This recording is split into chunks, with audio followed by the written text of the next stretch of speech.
VTuber pivot. Let's go. Hello.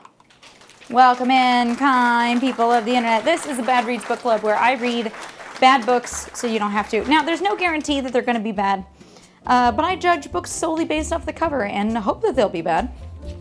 Sometimes they're good, sometimes they're bad, sometimes they're just boring, and honestly, the boring ones are the worst. Today, I have read Rodeo Man by Margaret Watson. Just do that real quick.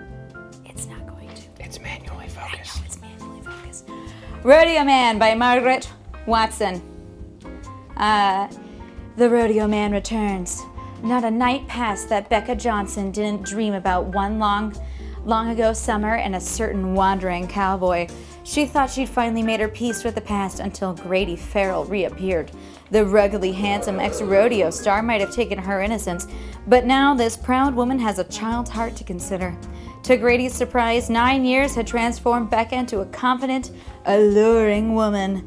This loner knew he'd never stopped loving her, and now he wanted to reconcile. And then he met her daughter, who had his blue eyes. Ooh. So, this is a 1998 silhouette intimate moments novel. This takes place in Cameron, Utah, a ranching town. Becca is a veterinarian. There she is. Becca is a veterinarian in this small ranching town.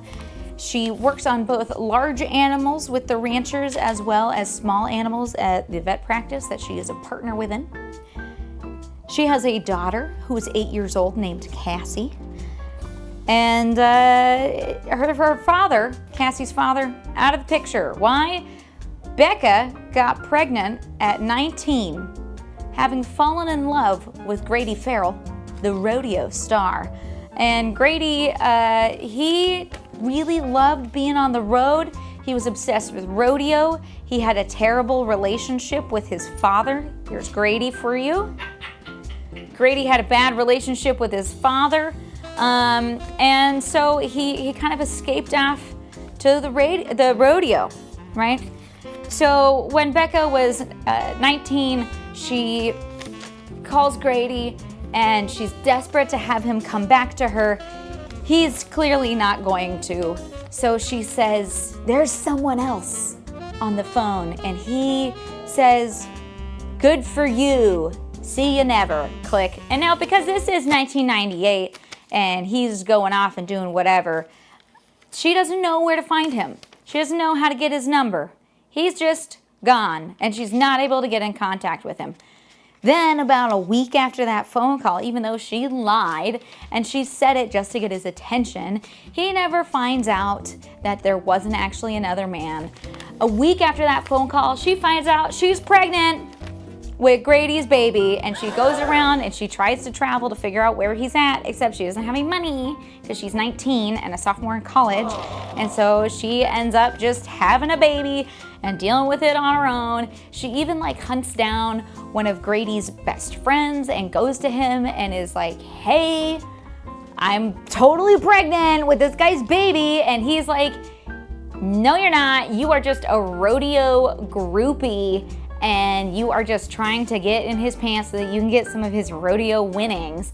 Literally leave the man alone. And she's like, I'm seriously so pregnant right now. Whatever. So she manages to raise her child by herself, finishes her veterinary degree, and then at this point, Becca's 8 years old, Becca's 27, and Cassie, the daughter, is 8 years old. You might hear some farm animals. It is a ranching town, so fair warning. So, in the town of Cameron, Utah, it's a very small town, right? Very small town. Small town rumors go crazy. Becca has been working as she's a partner at the veterinary office. She is in charge of the Flying Ranch account, the Flying W Ranch.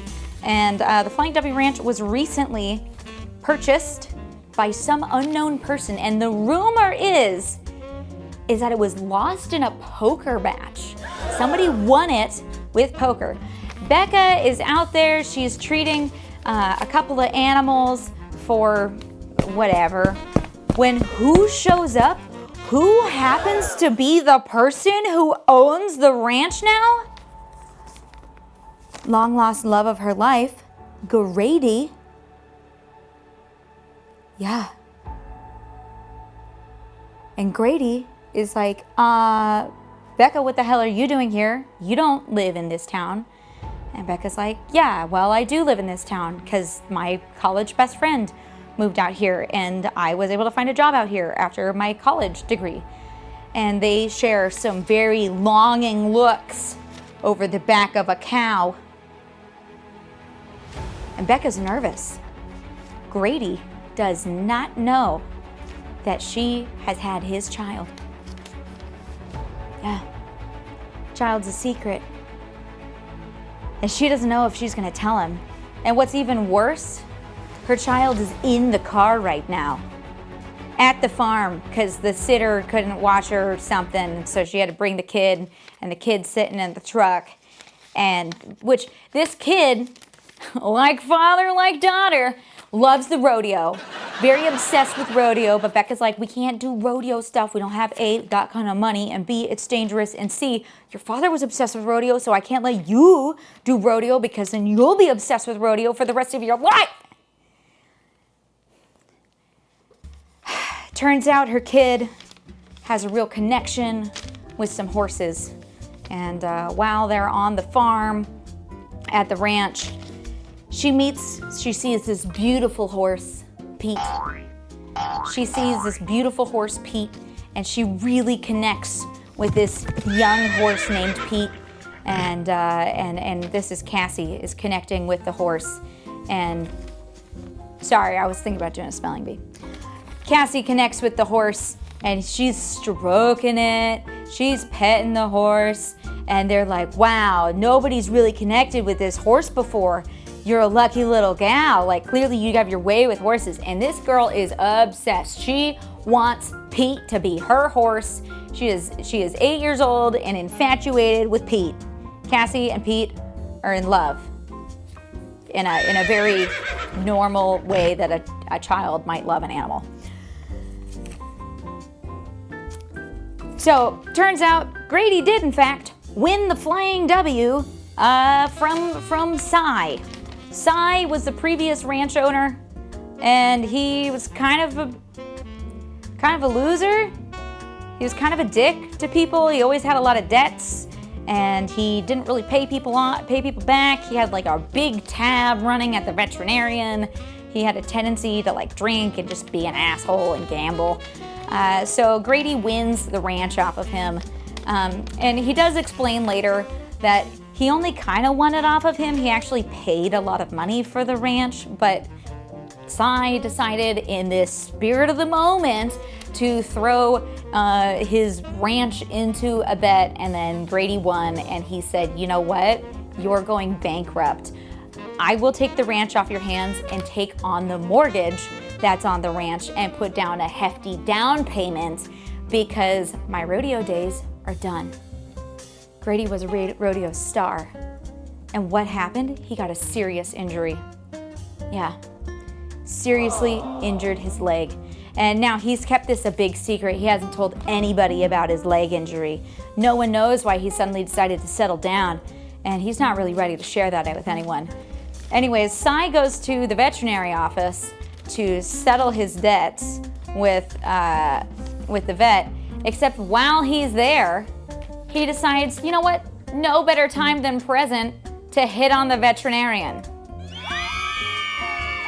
Nothing says date me quite like losing your entire ranch and your whole situation in a gambling thing. So he starts asking Becca if she will date him, and Becca's like, no, I do not want to date you. Thank you, no thank you. And he gets real mad, he gets all upset and storms out of the office, whatever. He eventually is like forced to pay his bill, this, that, and the other. Grady and Becca suddenly are running into each other a lot at the ranch. They're running into each other almost every day. And they're kind of sharing some longing moments. They maybe have a very impassioned kiss. Very passionate.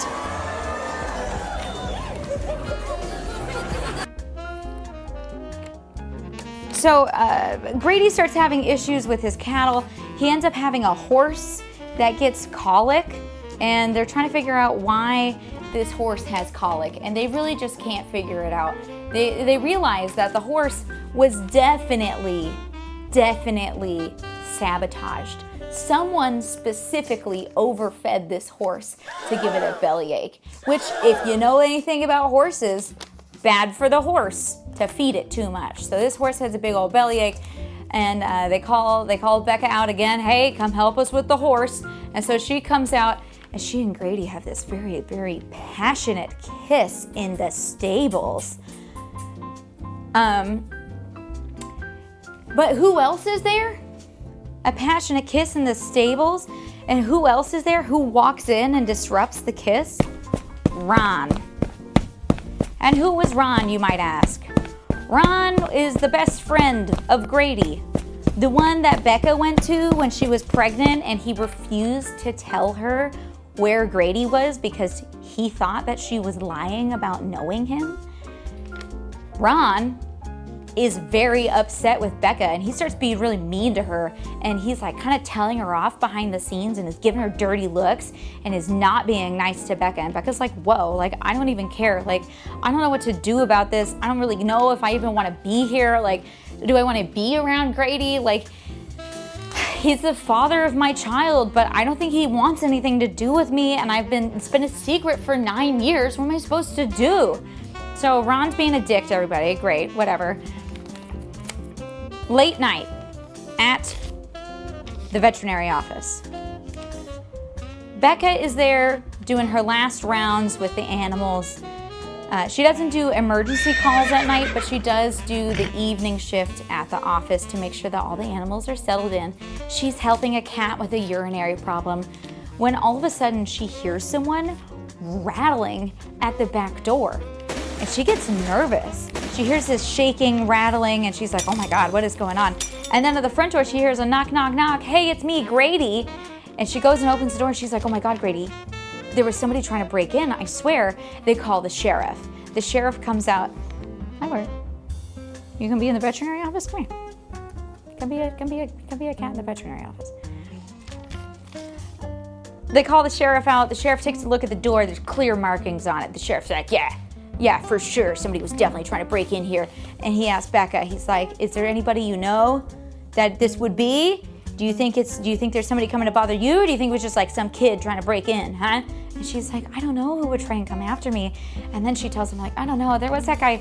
And Grady's like, oh, hey, you remember that guy, Cy?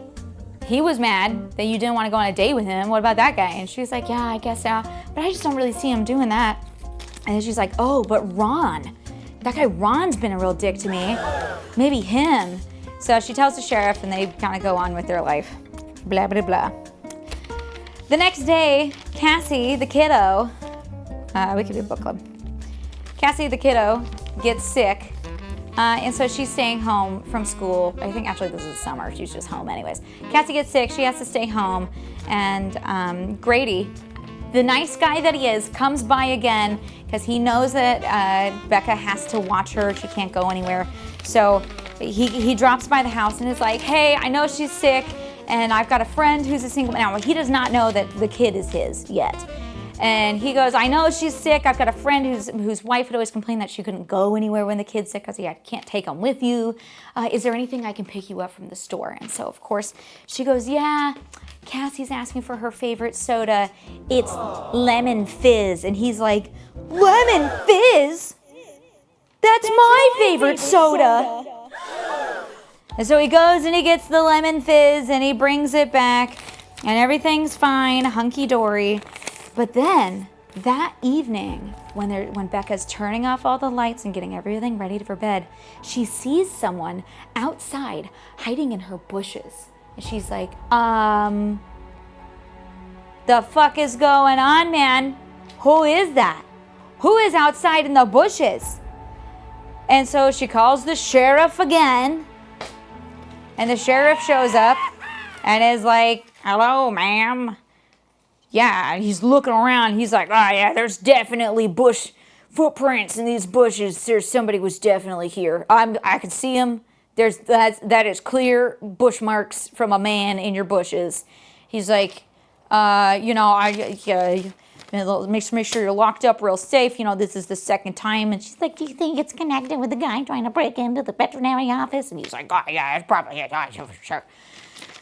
So, and then Grady shows up because he's like, hey, I just happened to be driving by your house. I'm only kind of obsessed with you because of our multiple passionate kisses at this point. Oh, I'm so regretting my life choices, and I love you, and I just happened to notice that the sheriff was outside your house, and so I was like, oh, I should go check that out. What's going on? So yeah. Anyways, Cassie comes down the stairs. And at this point, Grady gets a real good look at her. And he realizes that Cassie is definitely his kid. Because she looks just like him when he was a little kid. She's got his eyes, his hair color, his smile. And she likes the same type of soda that he does. So he knows she's got to be his kid. That's for sure. And he goes, and so she gets sent back up to bed, and he looks at Becca, and he's like, I'm her father, aren't I? And Becca goes, yeah, you are. So he's like, so there wasn't someone else? She's like, no, there wasn't. Anyways, then she decides, he's like, why didn't you tell me sooner? She's like, well, I fucking tried. Mr. Rodeo Man, you're too busy doing the rodeo thing. I couldn't fucking find you. And then I wasn't sure if you even wanted to be involved with a kid. It's a big thing to spring on someone. I wanted to see if you might even like her first. So, wanted to see if you're interested in even having a child. And she's like, if you want to be her dad, you can. And if you don't want to be her dad, then don't. But we're not doing this in half measures. Either you're in or you're out. And he's like, well, I don't know if I could be a good dad. My father was a piece of shit. He was a terrible father. I have no example of how to be a good dad. So I don't know. I don't think I can say if I'm going to be a dad or not. And she's like, okay, well, why don't you try and get to know Cassie a little bit, and then you can decide later. He's like, okay. So as a part of getting to know Cassie, they decide to go to the rodeo together because the rodeo's in town.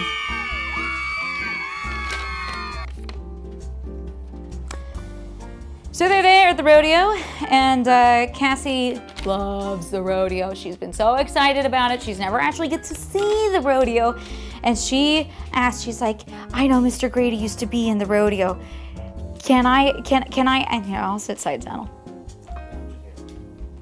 Wait. Wait, maybe go like this. She's like, yeah, can I ride, can I ask Mr. Grady questions about the rodeo?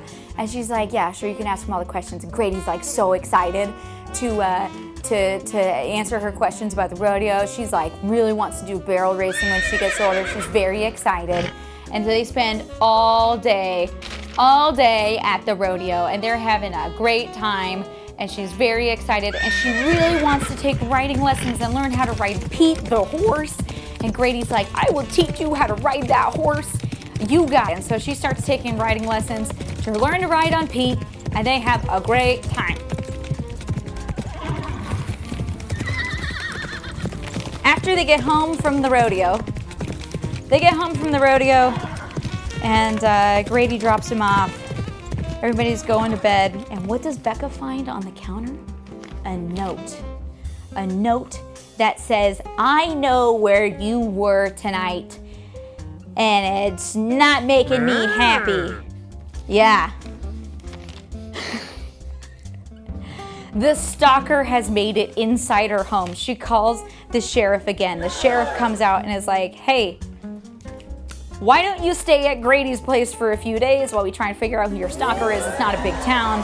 clearly your home is not safe against this intruder. And she's like, I don't know if I could impose on Grady like that. And Grady's like, impose on me all you want, baby. Yeah, we've made out like 3 times now. This is great, including behind, oh, actually, this is important, including behind the rodeo stands. And guess who comes up and interrupts their very impassioned kiss?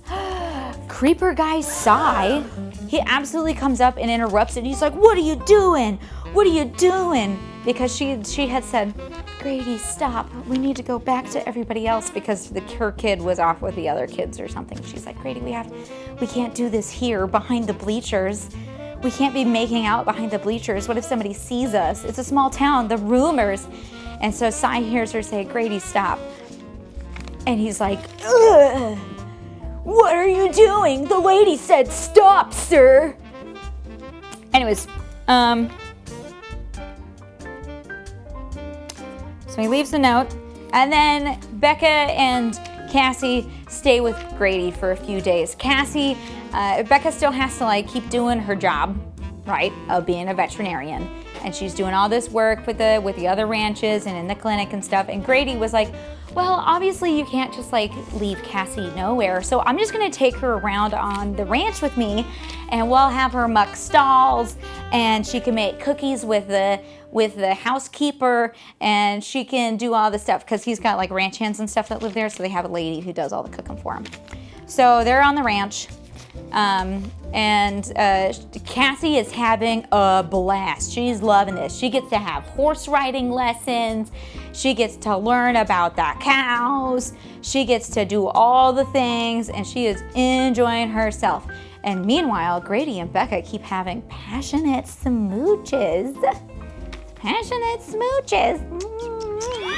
At the end of the night each night, until eventually they do in fact make love. But Grady will not take on the responsibility of being a father because he doesn't know if he is actually ready to settle down in life. And the whole time he's just waffling about what he wants to do, whether he wants to be a dad or not. Keeps saying, but my father was a terrible father, so I have no example to go off of. How could I ever do it? And Becca's like, you're gonna make mistakes. You get to learn on the job kind of situation. No one's expecting you to be perfect. You just have to try. And he's very determined that he's gonna do a shit job, and he doesn't want to be a bad father, so he's like, maybe I just shouldn't do it at all. Meanwhile, Cassie still doesn't know that Grady's her dad. And Grady eventually says that he does want to be a part of her life, but like maybe just in the giving her horse riding lessons kind of way. Maybe just the horse riding lessons. Eventually, Becca does end up telling Cassie that Grady is her father. And Cassie is very excited about this. She's like, I have been pretending that he's been my daddy since we went to the rodeo. This is excellent news. I have wanted to have a dad the whole time. I really want to have a dad. And he's a rodeo star. I'm like obsessed with it. And then she's like, does that mean that I just have the horse now? Is that horse mine because he's my dad? This is the best news ever. And then she's like, okay, so are we gonna go move in with him or what? And she's like, sorry, honey, sometimes grown-ups, it doesn't work like that. Like, we can't just move in with him. We're not sure, you know, I don't think it's gonna happen. And she's like, okay, cool, I only really hate that. And so Cassie goes to bed, and Becca's like pretty downtrodden about this whole exchange. And she's at her house, there, you know, because Cassie's gone to bed, and she starts hearing a noise out front, and she thought it was Grady because he keeps showing up at her house late at night. She opens the door, and who's there? It's Cy.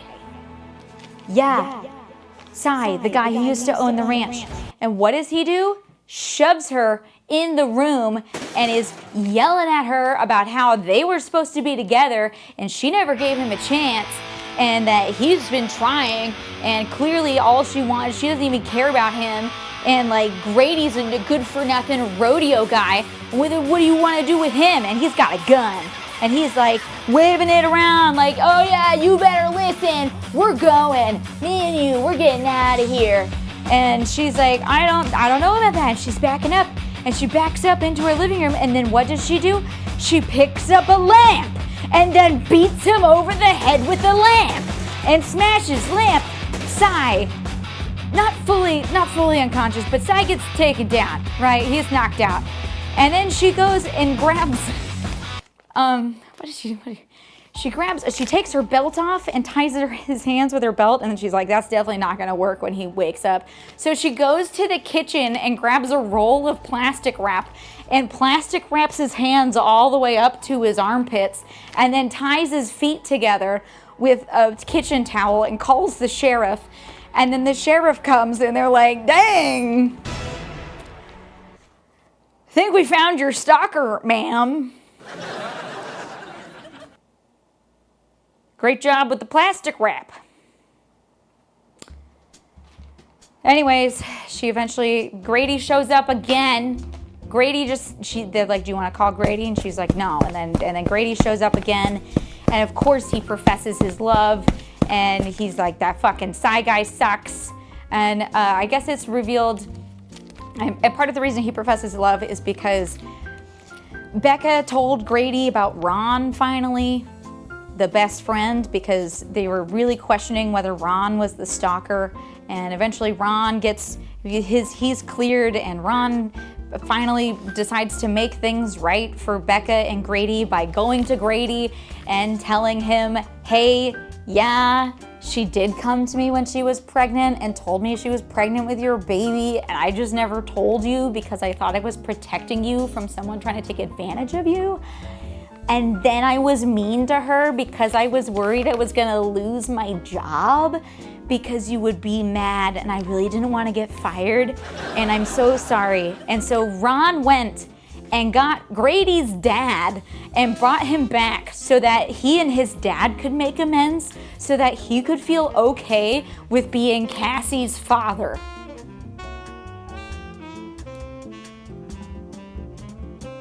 Yeah.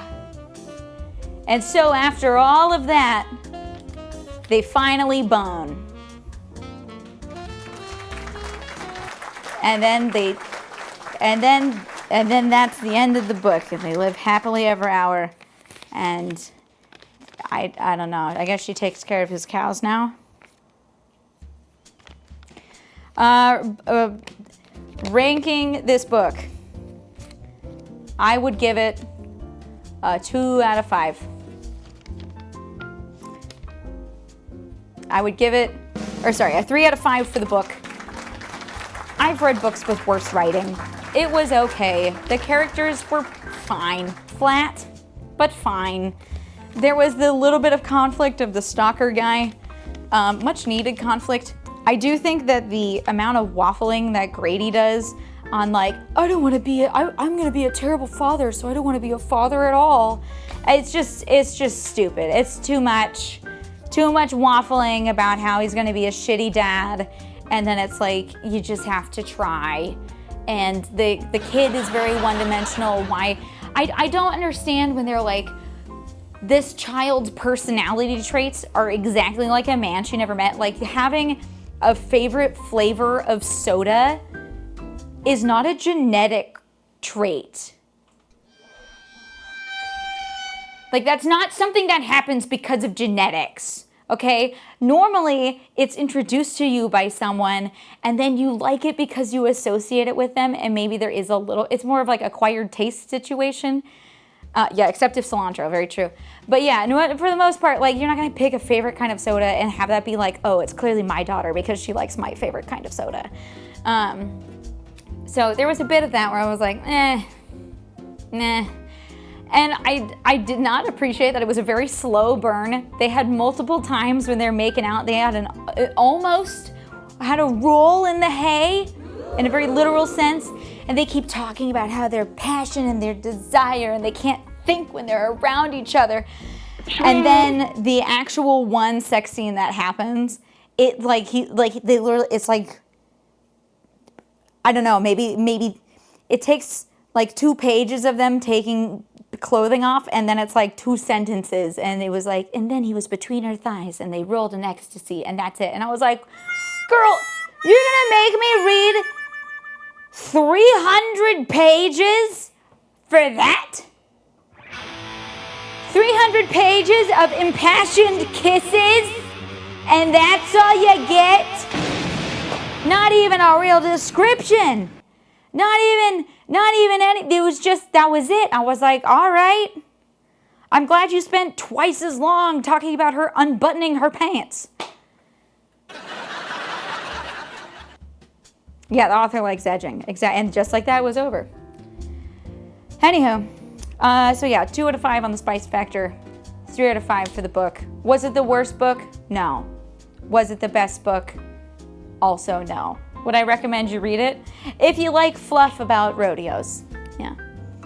Thank you so much for joining me tonight. That was a Bad Reads Book Club. I hope you enjoyed it.